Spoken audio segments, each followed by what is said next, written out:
Those numbers today was the first time we heard 140 wounded so far in this war, American service members wounded so far in this war.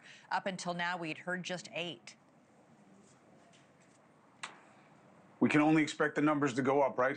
Yeah. The president said that early on. That is the reality of once one of these things begins. Much easier to start a conflict than it is to end one for several reasons. Not just because you wind up having the ancillary costs, what you were just discussing, Elizabeth, about mining the Strait of Hormuz. That can be called, as one of my producers just characterized it, that's their true nuclear option.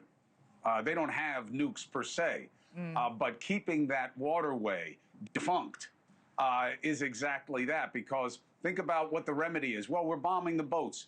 Right now, reportedly, 80 to 90% of their ability to mine the strait is intact. What does that tell you? Well, that people won't want to go through it. Well, we'll insure them. I don't know if that's legal. I don't know if it's feasible. So the markets keep going. They keep telling us that will be temporary. Okay, as a function of a timeline of our choosing. Is that true?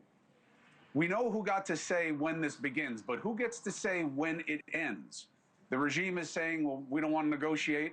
There will be no surrender. These are a bunch of people desperate to be martyrs, bloodthirsty zealots who have no concern for the lives of their own people. Okay, so that is the concern in Iran specific. What is the blind spot? What's happened on the ground in Tehran and in the surrounding regions? Do we know how many people have been hit? How many are members of the regime or allegedly members of the regime? How many are innocents? How much of their infrastructure is damaged, making survivability there now also on a timeline? And then you have the biggest ramification of this thus far. Money, you and I both know, we've been told by our elders, if you have a problem that can be solved by money, you don't have that bad of a problem. If you have a problem that is not solved by money, like Hezbollah, now taking up the mantle of war for Iran in southern Lebanon, and now southern Lebanon is being evacuated, northern Israel may be evacuated. You know what that means? The Lebanese government is reaching out to the U.S. saying we can't control Hezbollah. Yeah. That is now going to be a second front in this war. And 700,000 people have now evacuated southern Lebanon. They are clearing out.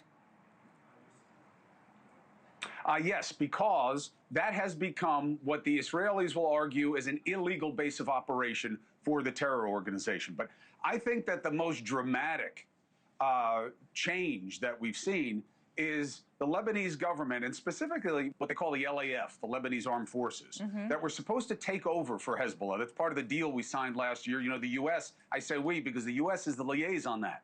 They're the ones who are effectuating the deal between Israel and Lebanon.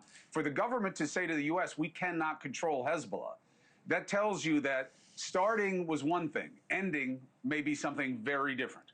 Right. Oh, all right. Chris Cuomo, you'll have much more on this when your show begins in a little less than an hour from now. Thank you so much. Stay safe there in Tel Aviv. Thank you for watching. Subscribe below and download our NewsNation app right now on your phone, and you will get fact-based, unbiased news for all Americans.